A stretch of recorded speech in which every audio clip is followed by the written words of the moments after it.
All right, well, thank you. I'm going to say hello with my camera for a minute and introduce myself, and then I'm going to also stop sharing my face and get us into this presentation. So first, thank you, Jennifer, for inviting us today.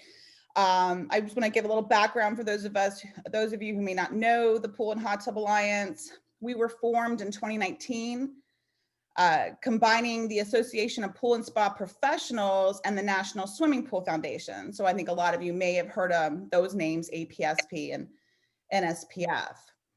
PHTA represents over 3,500 company members and over 11,000 individual members that they range from swimming pool builders, retailers, service professionals, suppliers, manufacturers, our certified pool operators, CPOs, which some of you probably are. And we, along with the ICC, are just so happy to be here to present to you today about the Maryland legislation that we're advocating for and the International Swimming Pool and Spa Code that we co-developed with the ICC. I do want to note that I have with me today our Government Relations Director, Jason Davidson. And I did forget to say that I am the Vice President of Government Affairs and Codes for PHTA. And with that, I'm going to turn it over to Justin Wiley to introduce the ICC. Jennifer, thank you so much. I appreciate it. My name is Justin Wiley. I'm a Vice President of Government Relations with the International Code Council. I'm also joined by Sean Strasbach, who's a Senior Director for PMG programs and really is a subject matter expert on the International Swimming Pool and Spa Code. The ICC is a member-based nonprofit organization with roughly 65,000 members worldwide. We also have two chapters in Maryland. You may have heard of them, the Maryland Building Officials Association and the Maryland Plumbing, Maryland Plumbing it's the Maryland Plumbing and Mechanical Officials Association. Together, we represent the folks that really construct the Maryland's building code. So whether that's the IBC, the IRC, the IECC, or the other codes that Maryland adopts, that's what we do is create those codes. We also do education as well as certification on those codes. And Sean, next slide, please.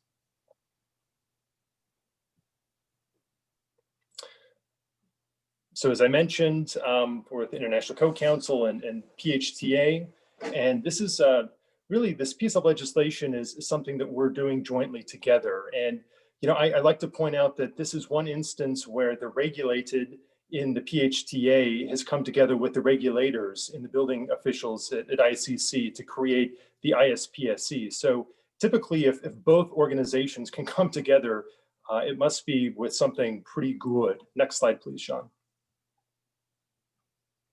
So I've got a couple of slides that we're going to talk about first, the proposed legislation. That's HB 109 and SB 254.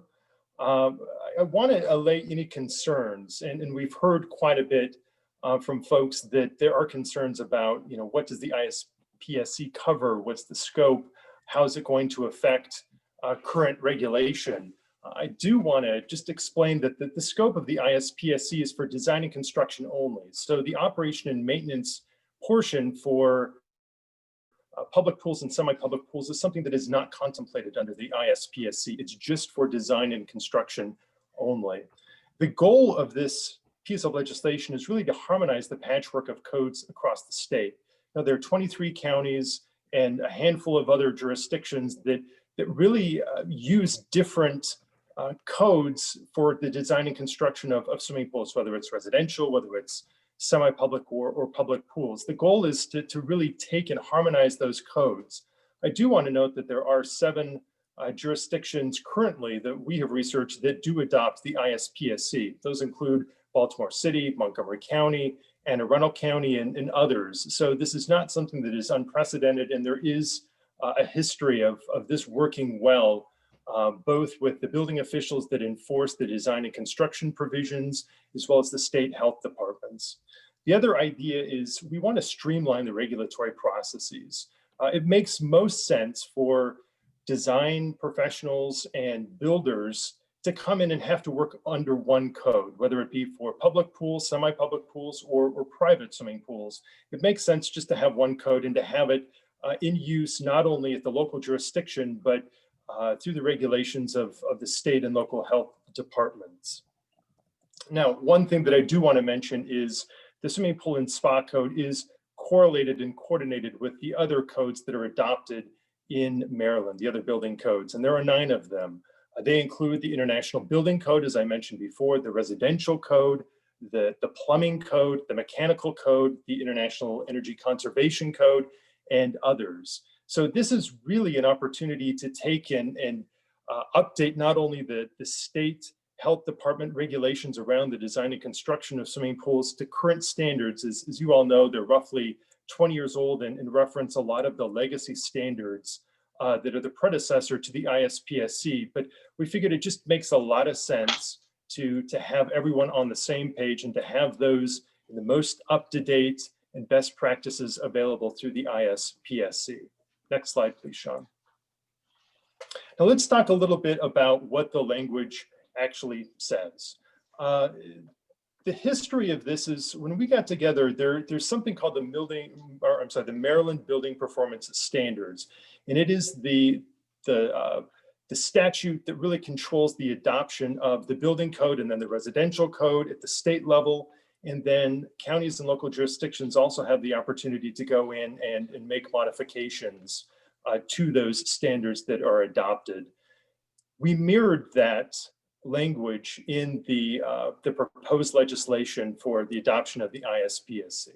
That is that the Department of Labor, which currently oversees the adoption process of the building codes in Maryland, will have the same opportunity and go through the same process to look at the most up-to-date version of the ISPSC, make their changes, make any modifications, and then it will also allow the local jurisdictions the same opportunity to go in and make modifications. They also get to determine the minimum implementation and enforcement of this document. So really, we're not trying to reinvent the wheel here. What we're trying to do is make it very similar to what's already occurring for the other building codes in Maryland. I also want to note that we have had extensive conversations with the State Department of Health, and we have heard, and part of the reason why we're presenting before you today is that there is concerns and we needed clarity on, who has the role of operation and maintenance, and continuing who has the role of enforcing and looking at permitting inspections, et cetera, of public and semi-public pools. So we're in the process of drafting an amendment.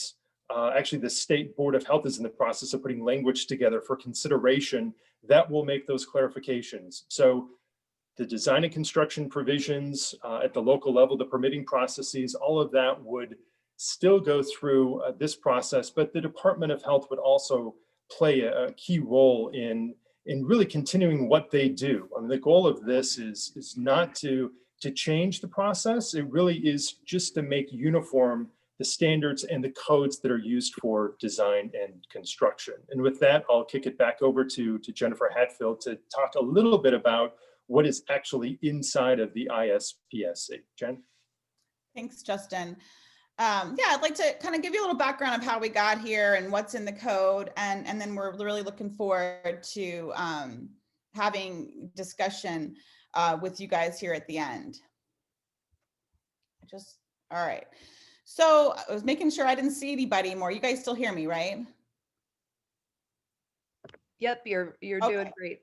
Okay, so sorry, I just didn't, all of a sudden I lost everybody's screen. So, all right, well, thanks guys again. So for background, how we got here is that code officials and pool builders, members of the PHTA, had recognized the need for, a modern up-to-date code governing the design, construction, and alteration of pools, spas, hot tubs, and aquatic facilities. So that resulted in the International Swimming Pool and Spa Code. And it was created through the model code regulations to put everything into a single document. So we have clear and specific requirements and the intent was, of course, to safeguard the public health and safety, whether it be a residential or a public facility. Next slide, please, Sean, thanks. So background is this actually, this is a collaborative effort that began back in 2009 when, again, PHTA and what was then APSP, the industry, came to the International Code Council and said, hey, can we do this together? Can we put together a comprehensive pool and spa code? And so through that effort, 1/3 of the committee members for the code development of the International Swimming Pool and Spa Code are nominated by PHTA to ensure that we have industry with regulators reviewing and determining what should be in this code. And it's important to recognize that the ISPSC goes through the consensus process that is like the ANSI's essential requirements, which is a very open process, balance of interest, multiple levels of appeal. You know, this is all very important because our PHTA standards, which I'll get to in a little bit, are based off an ANSI essential process as well, which is very critical to us because we want to make sure we have that open, balanced process. You know, just any of you folks here today, I mean, you can come and listen to the hearings, submit proposals, et cetera. So if you want to get more involved in future editions of the code, we welcome that. All right, next slide, please. So what is the ISPSC? So as I mentioned before, it's the only comprehensive model swimming pool and spa code available for states and localities to adopt. I know many of you know of the Model Aquatic Health Code, which we'll get to, but this is different, and why we say it's the only comprehensive code is that it addresses all types of pools and spas. Whereas the Model Aquatic Health Code is specific to public facilities, this is a code for both public and residential types of pools and spas. And it covers all aspects of construction and design. I know Justin had mentioned that we want to be very clear. This is a design and construction code. So we're talking about barriers, entrapment prevention, the materials to build the pool or spa, the finishes, the dimensions and slopes, which is important for, you know, diving board safety, exits and entries, circulation, sanitation, you know, all these things, depth markers, energy efficiency. These are all the things that are in this code. Next slide, please. So why is it needed? Well, you know, what we have learned as an industry is that most states and local jurisdictions had some sort of existing public pool code, just like the state of Maryland, you have a public pool code. But really many lacked a comprehensive code or laws that address the design, construction, and safety of residential pools and spas. So I will tell you, I mean, initially that was the big reason we wanted to do this is there's many states that just didn't have anything for residential, which is where most pool related injuries occur. So if that was, you know, we also wanted to ensure that we did have uniformity and not have a patchwork of different requirements. So, you know, as I said here, I mean, a lot of jurisdictions, they lacked even a barrier or suction entrapment avoidance requirement for residential pools. And I know many of you understand the importance of making sure we have proper barrier protection and suction entrapment avoidance requirements. You know, I know many of you guys have heard of the different things that can happen, of course, with drownings and entrapment. Next slide, please. So why, you know, would states and localities want to adopt the ISPSC? Well, it's going to, as I mentioned, it's going to reduce child drownings or near drowning incidents by enhancing or even introducing in some areas barrier requirements.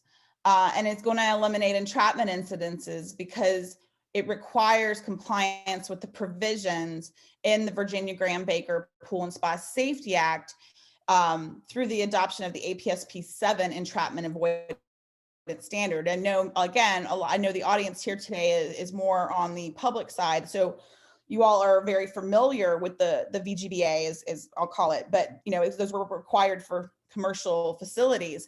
But this code also ensures consistency with the VGBA first. It fully is compliant with that. And it ensures that we're also getting to the residential pools. Next slide. So why do we care? You know, obviously we all are here because whether it's industry, whether it's health departments, the CDC, whether it's building departments, members of the ICC. We all want to prevent deaths and injuries. And you know, we know there was about Virginia Graham Baker and Abigail Taylor and Valerie Lakey and all these kids that are not with us anymore. And we want to make sure we're doing everything in our power to prevent that by having the safest code out there for industry and regulators. Next slide, please. So again, on that note, who's going to benefit for this? Well, of course, building officials, plans examiners, inspectors, health officials, the folks who design these pools and spas are building them, the contractors, and the public, whether it's your homeowner or you know, it's the folks who visit a municipal pool. Everyone's going to benefit here, and you know, that is what's key. And I will also note a couple other things about, I've already talked about, you know, some of the benefits too that are in there of being a comprehensive model code and enhancing pool barrier requirements and entrapment requirements and entrapment prevention requirements. You know, this code uses time proven ANSI APSP standards by reference and integration. So I think some of you may have heard of the APSP standards. We'll get to that in a minute with a slide. Obviously, they still show our old name, but that will get ultimately changed to PHTA. But these are standards that have been around since the 80s and are very important to follow. They're kind of like the Bible for those who are building and designing pools and spas. And those standards that then were referenced and integrated in the ISPSC, they contain, you know, barrier decking and lighting provisions, all kind that coordinate also with the other family of I codes like the International Building Code. And all of this is based on up-to-date scientific and third-party testing and research on all these type of issues, whether it's entrapment prevention or energy use, drowning prevention, materials, all of this goes, and we ensure we're providing scientifically proven requirements. Next slide, please. So this all began, like I mentioned earlier, actually, I said 2009, but 2010 was the real work began. Most of the standards were incorporated into the ISPSC. We also reference other standards that folks use that are all, again, national consensus-based standards, ASTM one that deal with alarms and covers, ASME, which actually now that drain cover standard at ASME is actually been changed over to a PHTA standard. So that ASME doesn't exist anymore, but it was the original standard in the Virginia Graham Baker Act. We also have to make sure we're following requirements from NSF and UL and the National Electrical Code. Next slide, please. So here's the layout of the code book, which again, I know in the chat, we provided a link to the read-only version of this code, and we'll provide it again here later. And this shows the 2018 ISPSC. There's also a 2021 edition, but the layout is the same. So you've got chapter 1, scoping and administration. A lot of that is addressed. Definitely, you know, most states review that and adopt that specific to them. Definitions. Then we have a general section, and I think it's important to note to everyone. So the way this works is chapter 3 is going to be the meat of the code, where you're going to find most requirements that are going to be followed by all different types of facilities, be it public or residential or a portable spa, et cetera, unless it has some sort of exception that says this is just for residential, this is just for public. But then recognizing there's additional requirements that are really specific to the type of facility, then you get into chapter 4 for public pools, or chapter 5 for public spas, and 6 for aquatic recreation facilities. And then you know, go down the road, down the line on that. I'm trying to focus more on the public side here, but then we've got very important residential chapters. And last but not least, the reference standards are listed in chapter 11. Next slide, please. So here's those PHTA standards I keep bringing up. And I want to note that PHTA, what was formerly APSP, I mean, it's the only industry organization recognized by the American National Standards Institute, ANSI, to develop and promote national standards for pools, hot tubs, and spas. We have been accredited by ANSI since 1983 as the standards development organization for the nation's pools and spa standards. I know, and then I think a lot of them, it took some time to come out. A lot of them really kind of came out and were really on the scene and starting in the 90s. And, you know, again, I want to highlight that these are national consensus standards establishing minimum guidelines that we know have been adopted by governments and agencies for many, many years. But what we recognized again is instead of not knowing what was being adopted where, and it was somebody might have our one standard that deals with public pools, or our 5 with residential in-ground, and a builder having an issue not knowing what jurisdiction's adopting what, it was a little harder. We just work together with the ICC to roll those standards into the International Swimming Pool and Spa Code and have greater uniformity, or that's our hope, getting more jurisdictions to adopt this code based on these you know, standards that have been around for quite some time and are very critical you know, to have contractors follow. I will tell you that you know, even in a jurisdiction that hasn't adopted our standards or this code, we tell our builders, you need to still be building to these. These are important because if something, God forbid, happened, you know, folks are going to look to see, did you follow these national consensus standards and codes? Next slide, please. So, you know, again, as we talked about, it's a comprehensive code. We developed it with the ICC, and it applies, I kind of keep saying this, but it applies to design and construction. It's for new construction and also for renovations. It's not a repair, operation, maintenance code.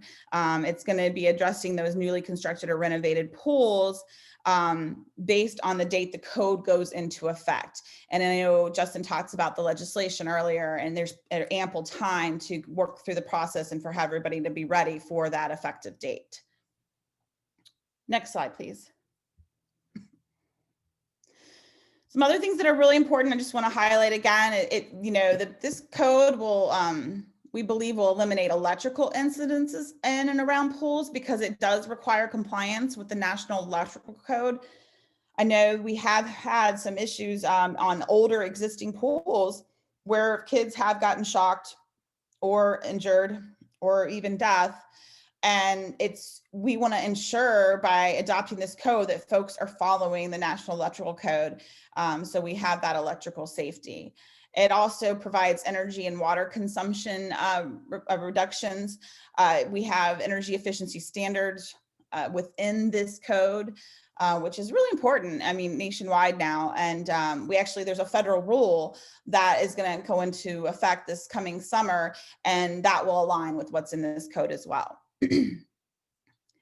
And again, the other thing that's important about this code is by adopting it, code inspectors are going to be able to gain a simple, understandable, verifiable, and have enforceable language to follow. We have found both the inspector side and the contractor side find this to be very easy to follow and understand, whereas some codes and standards may not be as simple to do that. We have found that we really aimed for that in the development of this. Next slide, please. I've said it a few times, but again, obviously we find safety as a critical component and importance to our association and the ICC. So, you know, again, it brings states into compliance with VGBA for both, you know, on the public and residential side. And so you can actually, you know, there were grants that were available that people could apply for when they adopted the ISPSC. And we did have states do that. And it's really critical to bring the millions of residential backyard pools and spas up to the same level of safety when it comes to suction entrapment. So, you know, we have 300,000 public pools and spas, and we want to make sure that the residential pools that we have as well, those 5.2 million across the country, have that same level of safety where appropriate. Next slide, please. So how's it going to be enforced? Municipal inspectors are going to enforce the ISPSC through permitting, plan review, and inspection process. And violations of the code during the construction phase, may prevent issuing a permit or certificate of occupancy. Just, a similar, it'll be, again, just like what things are done now in Maryland will stay the same. This will just be another code to make sure that's being enforced. All right, next slide, please. I know I mentioned the MAC earlier, and I want to mention it again, that because people ask us, hey, well, if you were adopting the ISPSC, what do we do about the Model Aquatic Health Code or our state's public rule? And yes, you can adopt both. The MAC easily complements the ISPSC and by addressing the maintenance and operation of public pools and spas. But it's really essential to also have the International Swimming Pool and Spa Code in place because it covers all aspects of design and construction. So easily for Maryland, you adopt the ISPSC and then the current state public pool rule overlays on top of that. I know Justin kind of discussed some of that at the beginning, but the same thing if the state of Maryland were to move forward with the Model Aquatic Health Code, the same thing could happen. Next slide, please. So here's an adoption status report that we try to, update every so often. I think it's important to note on for a couple of reasons here. First, Justin had mentioned earlier, we have several counties and cities in Maryland who have already adopted the ISPSC. And so this will help ensure a uniformity across the state of Maryland. But also want to point out all your neighbors here. Not with the exception of Delaware, everyone surrounding the state of Maryland has adopted the ISPSC. And we've heard, it's worked well. It can, public pool rules can overlay on top. It's provided that uniformity. It's made sure we have that level of safety on the residential side. So just wanted to note that. And that's also important too, I think, in the Mid-Atlantic, because there's obviously some folks who may live in Maryland, but also do work in Pennsylvania or Virginia. So this provides for that consistency. Next slide, please. So, as I just noted, we have found, as I mentioned, it's been over 10 years now since the pool industry partnered with the ICC to develop this code. We've seen now 33 states, 14, statewide adoptions of the ISPSC, others who do local adoptions, and we see it continue to grow. And I think we're seeing success and results that folks are happy with this code. And I want to point out too, as I mentioned earlier, that the 2021 International Swimming Pool and Spa Code was recently published just this past October. And it does include additional changes that are enhancing safety provisions because, codes and standards are meant to be updated every so often because first off, there's no perfect code, right? So you see things that may have been missed or it's new technology that's out. We learn new things. So that 2021 code has additional safety provisions. We added a lot of things dealing with like equipment rooms for public pools that had not been in the code in the 2018 version, for example. So I really encourage you guys to look at the 2021 code, which here's the link where you can read it. You cannot print it or download it here, but this link will allow you to review the code in a read-only format, as well as review any of the standards, the PHTA standards I mentioned will also be able to be reviewed read-only by following this link. To be able to actually print it or have a hard copy, you are required to purchase that it can be purchased two different ways, through the ICC or through PHTA. But that read-only, I would really encourage you to look at that because most likely the 2021 version would be what the state of Maryland would ultimately adopt if this legislation goes through. So with that, next slide, please. I think we are ready for discussion and question and answers. And I know, again, you've got Justin and myself, but you also have Sean and Justin from our team. Here is our, yes, thank you, Sean. That's great. Here's who is with you today, our emails for any follow-up after this conversation as well. And Jennifer, I just really appreciate, again, you reaching out and letting us have this opportunity today. Absolutely. Thank you so much.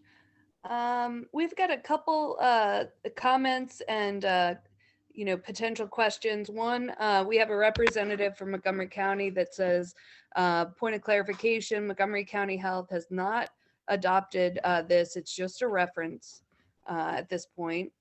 Another comment question, since Maryland has a code regarding public commercial pools and spas which incorporate ANSI, why not just make this proposed bill for residential? Let me jump in on the Montgomery County. I'm actually looking at the Montgomery County executive regulation. It's number 31-19 that does adopt the ISPSC. However, just for reference, they do delete out the public swimming pool provisions within the ISPSC. So it is true that Montgomery County does adopt the ISPSC, and it's done through the Department of Permitting Services.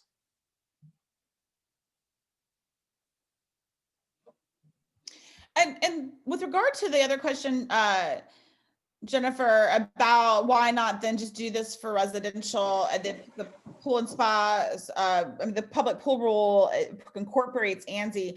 I have to actually be honest. I don't know if it references all of our standards. The one which is for public pools and spas, the 7 for entrapment, the 16 for drain covers, the 11 for water quality. So I'd have to take a greater look to see that, because we do think it's imperative to adopt these ANSI approved standards. But that's why I think it's also, it just seems like it would be more streamlined to just adopt this code and then again have the public pool rule that exists overlay on top of this. Right, and then we have another question. What type of support will be given to residential and neighborhood pools? Also consider the lower income agencies. These regulations will shut them down, leaving families without options.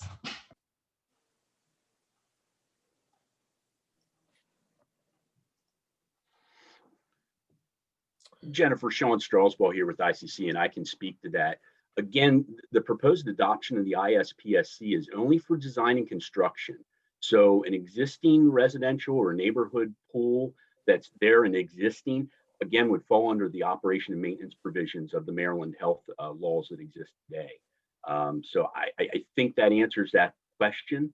The design and construction requirements are only under the proposed ISPSC, not the operation and maintenance. So if I'm misconstruing that, please, highlight it more, but I think that's the quick hit on that question. Thank you. Another question, can you discuss more about the reduced energy and water use portion? Again, Sean Strasbaugh here with ICC, and I can just discuss a little bit on the energy. First of all, there are energy provisions built within the International Swimming Pool and Spa Code, which reference the APSP and PHTA 815 standard, which deals with specifically residential energy provisions. So the sizing of the pumps, which also comes under federal law, variable speed pump requirements for anything that's greater than 1 horsepower. If it's less than 1 horsepower, then again, that's another side to look at. But again, the energy efficiency sides are regulated through the ISPSC through the adoption of the APSP 15 standard. Furthermore, water use, again, if you have a properly sized and constructed circulation system, ultimately that will save you water in the long run. Again, there are pool retardant covers that are required when pools are heated, again, to limit the amount of loss of heat, which is also evaporation, which would lower that water level. So again, that's just a couple quick points in regards to the energy use and water use reductions that's implemented in the ISPSC and in the relevant PHTA standards as referenced. And I'll just add really quickly to Sean's, this is Jen, that you can find those in section 303 of the ISPSC, if you're specifically looking at that. Just wanted to point that out. Thank you. I don't see any more questions in the chat, but if there's anyone on the line that does have a question, you can unmute yourself and well, actually, one more question came through. Let's see. It says, do all states who have adopted the code have the same exact code, or is it a code designed to fit into each state requirement? So and maybe Justin wants to take this. I'll just start off to say, it's the same code that the states adopt as a minimum code, and then they have the ability to amend it as they see fit at the state or local level. So Justin, maybe you wanted to add to that. No, just to build on that, that's absolutely correct. These are model codes intended for jurisdictions to adapt and to modify to their specific considerations. It's not unlike the other building codes that are adopted in Maryland. So they do go through that process, and the legislation does allow this to occur both at the state level as well as local level. So counties and jurisdictions that have chosen to enforce.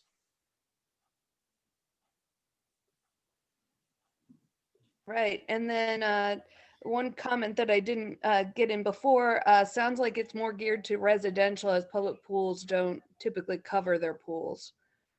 There's one question there, or what? Yeah, I'll clarify that again. I mean, as I mentioned, I think earlier in the presentation, the code provides requirements that sometimes are specific to a certain type of facility. So right, where the requirement about covering a public pool may not be specific to public pools in that case. You've got requirements that are specific to in-ground spas versus portable spas versus public pools, or residential pools. So that's where the code, you have to look at the code and see whether that requirement is specific to the type of pool or spa you're addressing.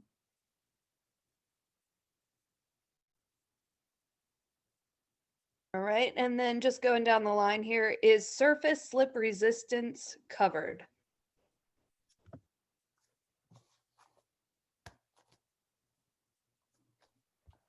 I know slip resistance should be covered. Sean, do you know where that is?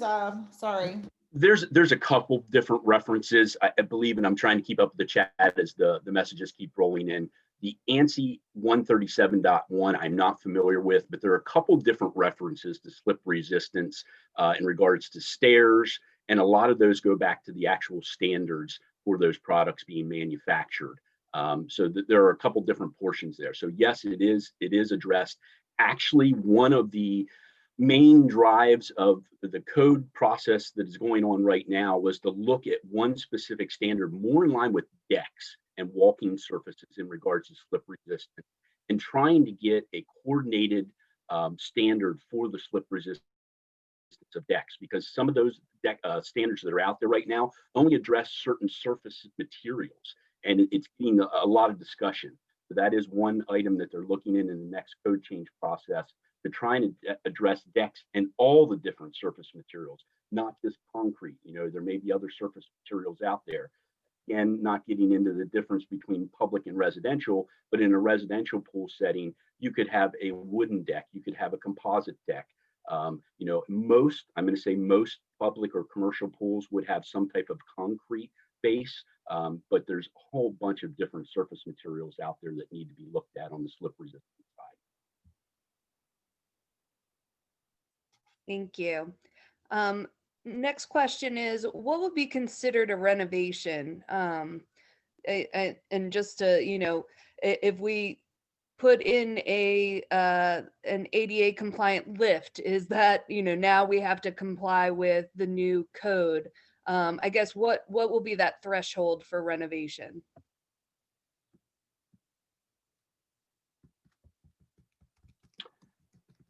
Again, Sean Strasbaugh here with ICC, and I think you really have to look at the scope of what's being, noted to be done. You stated about installing an ADA or an accessible compliant lift. If that's a new installation, that would have to be compliant with the code requirements, depending on if that's water powered, electric powered, etc. that would have to comply with the actual applicable code standards and the reference standards that are there. If it's just repairing or replacing a part on that lift, again, you have to stay within the bounds of the code. It may not require all of that lift that was existing to then comply. And that's really where you get into the issue of what exactly is the scope that's being repaired or altered. If it's a true alteration of the pool where they have a structural issue with the bedding or liner where they have to remove it, which may involve also suction outlet covers, then all that new piping and new suction outlet covers to be installed would have to be compliant with the new provisions of the code. Again, because they've more or less replaced that entire system. So again, you really have to look at the scope of each specific item that's going to be proposed to layer over what is actually being new or substantially altered versus just what's a repair. Thank you. If ISPSC is adopted and Maryland state codes are overlaid, does that mean a 2-plan review process? Or rather, does that mean 2 plan review processes?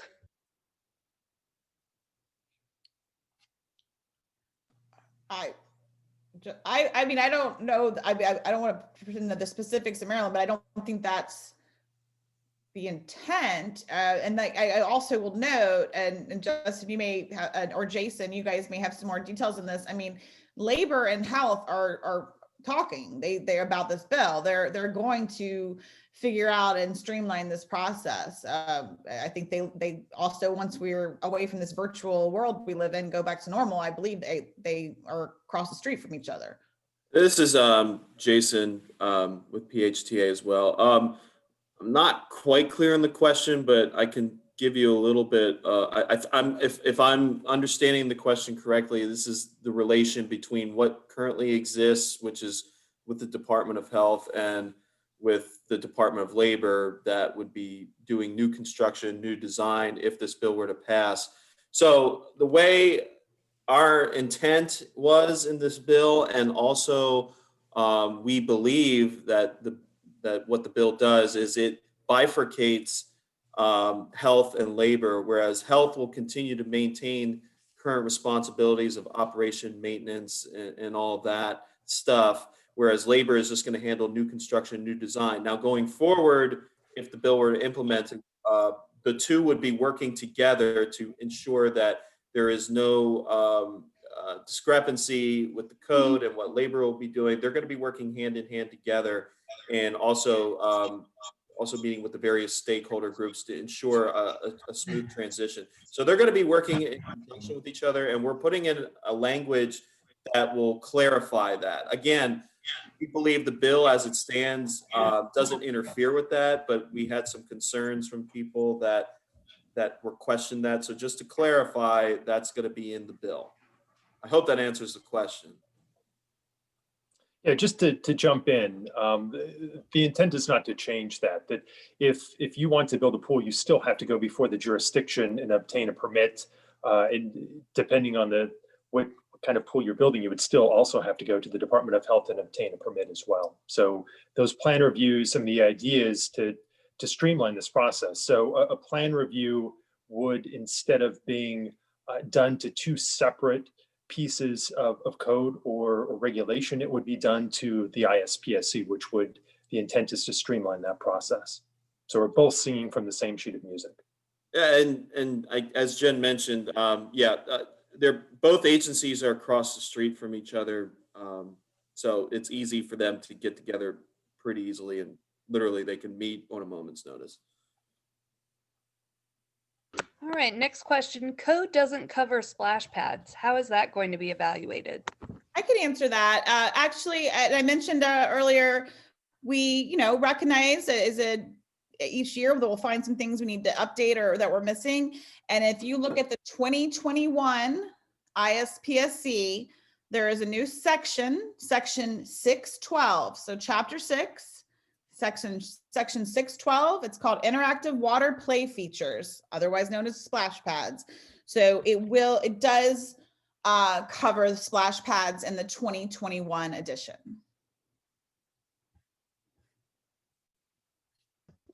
All right. And how does this code currently fit with our regulations in Maryland? The legislation proposed prohibits the state from establishing more stringent standards.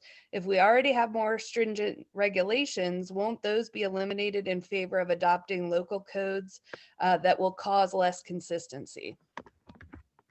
I guess I don't see it the same way. The process through the adoption at the state level, and this is what Jason has alluded to, that there is going to be an amendment proposed. Department of Health is working on the language, but to incorporate the Department of Health in this process of not only updating the code to what Maryland wants, making those modifications, as well as determining that operation and maintenance is squarely within the Department of Health. So it would still allow the Department of Health to opine on the process. And just to kind of follow up on that, the language says the department may not adopt as part of the standards a modification of the ISPSC.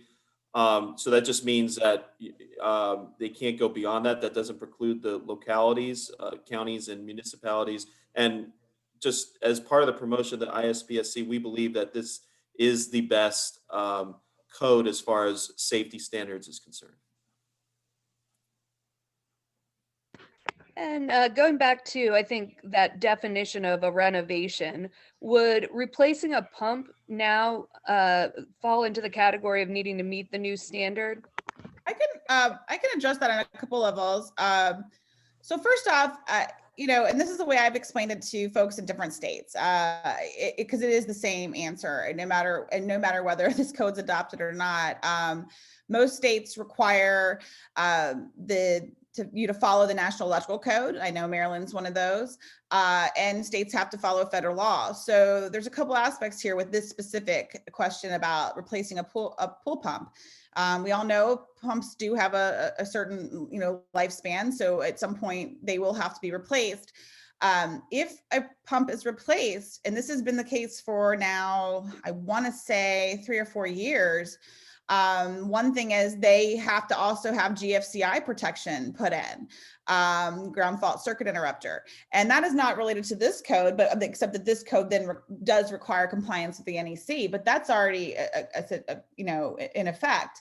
Then also beginning July 19th, 2021, new energy efficiency requirements at the federal level. It was a Department of Energy rule. Compliance is now required with them, which means, but that is actually regarding manufacturers. There are certain pumps they will no longer be able to manufacture. So from that perspective, again, though, that's going to be where obviously if the contractor can only get these more energy efficient pumps, that's what they're going to have to install.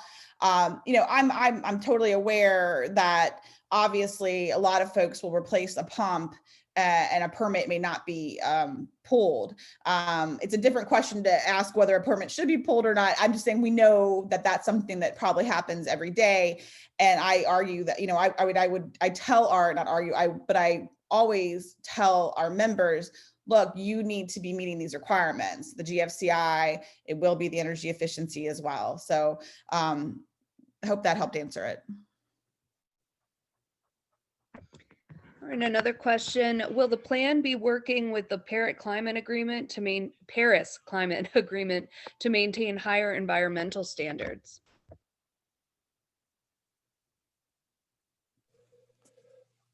Wow, I appreciate the question. I think probably during the implementation phase of this, that would be considered. So certainly the Department of Labor in conjunction with the State Health Department in the first phase, that could be considered. Secondly, during the implementation at the local level, whether it's county or jurisdictional, those things could be considered as well in the process. This is Jason with PHTA. If it's okay, we'd have to go back and look at that. The Paris Climate Agreement hasn't been in play for the last 4 years, and this just happened the other day. But certainly, there's already quite a bit of energy efficiency standards already on the books, and and our code complies with a lot of those, with a lot of standards as well. So we'd like to go back, we'd have to go back and review that. Thank you. Next question. Is there any improved illumination requirements to facilitate observation of bottom of the pool, e.g. at night? Sean here with the International Code Council, and I'll point out, and if you use that 2021 ISPSC link, you can go into section 321 where all the lighting requirements are stated, and there are specific lighting requirements for public pools, surface lighting requirements, pool deck and illumination requirements. So I'm not sure about where the improved term comes from, but there is specific and very again, very specific lighting requirements that are given there. I'm not going to get into them because it really gets into what type of situation you're doing with illumination intensity, underwater lighting. But the standing rule is that yes, the illumination has to illuminate the bottom deepest portion of the pool, specifically for a public pool. So of course, bystanders or those lifeguards serving it could see if there is an issue or someone that is in that pool that needs assistance. So that illumination is completely covered in section 321, and you'll see there's several different sections there touching on those minimum illumination requirements. Thank you. Back to the question with replacing a pump. If we replace a pump or a stentor or filter, do they pull a permit from DLLR under this? I'll jump in. This is Justin from ICC. No, they would not pull a permit from DLLR. They would go through the current process, which if they needed to pull a permit, they'd likely go down to the building department, the local building department, and pull a permit. But the intent is not to change the process that is currently in place, meaning that if permits are required for replacement of those pool filters or pumps, that would not change. Great. And then we have a comment from Jen Jennings. She's a representative for the Maryland Municipal League for Maryland Recreation and Parks. Yesterday, this bill was read to our committee of mayors, city managers, and others. They were waiting for this meeting to take place so that we can learn more about or learn more information regarding the bill. If as a group we were in support of the bill, what would the simple, clear, and precise language we would use to inform the group who represents both large and small jurisdictions of the state? This is Jason with PHTA again. Justin, you might want to weigh in on this as well. But first off, we'd love to have MML support. I think it's worth noting that MACO has analyzed this legislation as well, and they do not see this as a threat to the counties. And I think it'd be a little more productive unless Justin can give you a quick couple liners. If you would like to email myself and Justin, we'd be happy to provide you a very clear and concise sentence or two or paragraph that you can relay back to your stakeholders. Great. I'll coordinate that correspondence between me, Jen Jennings, and yourself. All right, moving on to another question. And again, back to that renovation piece. So what is the threshold on a renovation of part of the pool that would trigger the requirement to bring the entire facility into compliance with the code?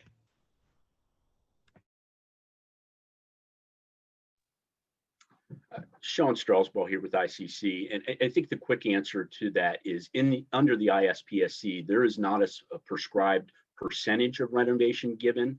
Because again, I think you have to go back and look at the scope of what initially is being looked at, and that's very much an important part of the initial plan review process. Noting that we get to that if you have a renovation and you see that it's going to be quite extensive, you would definitely want to sit down and go over that with the municipality or jurisdiction you're working in there. I will point you back to the administrative provisions that are given in the 2021 ISPSC, and in Chapter 1, specifically Section 102.4 deals with that. And again, there's no specific threshold, a percentage or a financial value, because that could be looked at in several different ways. But it does say that those additions, alterations, or renovations to an existing system must comply with the requirements of the code. that further additions, alterations shall not cause an existing system to become unsafe or unsanitary or overloaded. So the intent is, if you're replacing or repairing or maintaining that existing system, and again, that operation and maintenance end, you have to still work with Maryland Department of Health. But if you're replacing that part of the system, it has to be compliant with the new code. And that, in essence, can't make another section of the pool or the circulation system, again, in an unsafe or unsanitary situation. You get into a whole lot of issues there. I will note that, minor additions or alterations are permitted in the same manner and arrangement as what the existing system was provided for. Again, that those replacements are not hazardous and are ultimately approved by the jurisdiction enforcing this code. So the best way that I can state to address if you're proposing to do an alteration or a rehab, for lack of a better term, to an existing pool, is take a look at exactly what you're doing there, vet it with the jurisdiction, the code officials there, through that plan review process, so everyone is on the same page in that existing situation. All right, I'm going to take one last question here, and then I'll just ask that, if you have one or two sentences to wrap up, we'll end the call at 10 as we prepare for another meeting. Do you see any movement away from the chemicals inducing greenhouse gas issues?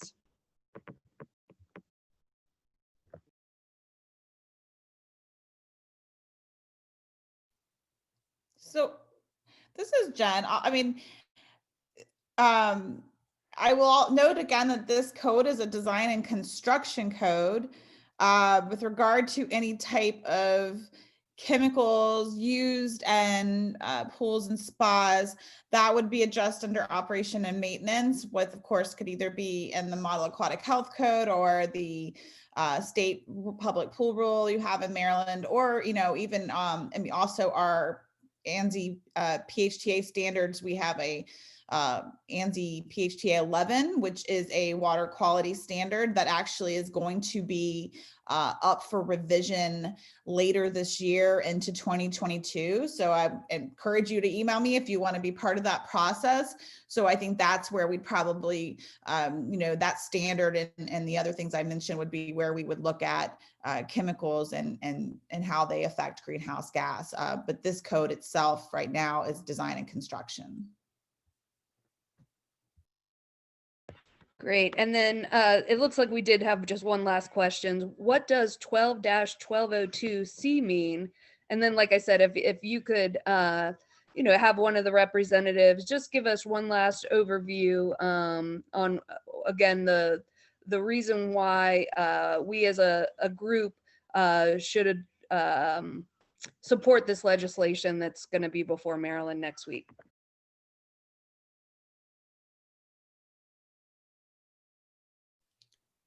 Sean Strasbourg with ICC, and I'm trying to clarify the 12-1202C. I'm not sure where that's coming from or what's that referring to. So I guess we need a little more clarity on that point.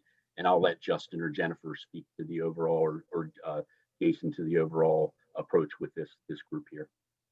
Yeah, I'm happy to jump in and talk about why your support is helpful, certainly, and why you should support the adoption of the ISPSC. I mean, first of all, I think what this does is it creates a uniform set of regulations across the state, which can be applied and modified by locals, but it sets that minimum kind of threshold for codes. And I think that's important when you're talking about consistency across county lines, when you're talking about consistency across jurisdictional lines. The other thing is that, this is a design and construction code, and it makes a lot of sense for the design and construction of swimming pools and spas to correlate with the other codes that Maryland adopts: the building code, the energy conservation code, even the green construction code. I mean, these are codes that are correlated, they're coordinated, and they work well together. So there was also a question about, greenhouse, climate change and other things. I do want to point out that this certainly works well with the International Green Construction Code. It also works well with the Energy Conservation Code. It does have energy provisions within them as well. The other thing is it would be nice to have one code that is used for both public and private pools. I mean, it certainly makes things more efficient on the design and construction side by the pool builders, but it also is written in a way that enforcement officials from the design and construction side, we're talking about building inspectors, understand. And the more that regulatory officials understand about the code and how it interchanges with the other codes that are adopted by Maryland, the better that these regulations are enforced on the design and construction side of the house. And Jen, you may want to add additional information, or Jason, you may want to piggyback on that as well. I would just like to add to, and I can't help but turn on my government relations hat for a minute. Another reason to support this legislation is the fact that the current administration in Maryland only has about 1.5 years left, and the current sponsors, one of which is the vice chair of the committee this is going to, and the other on the Senate side is a well-respected member. They are fully behind this. I'm not trying to scare anybody, but the danger of not passing this is that in 1.5 years, when a new administration comes in, they could take a look at everything on the regulatory side and do a lot of things that a lot of the stakeholders in this body might not like. So this would really bring some enforcement to the issue, and this is our ability to control this to prevent that from the future. So that this is another reason why this should be supported.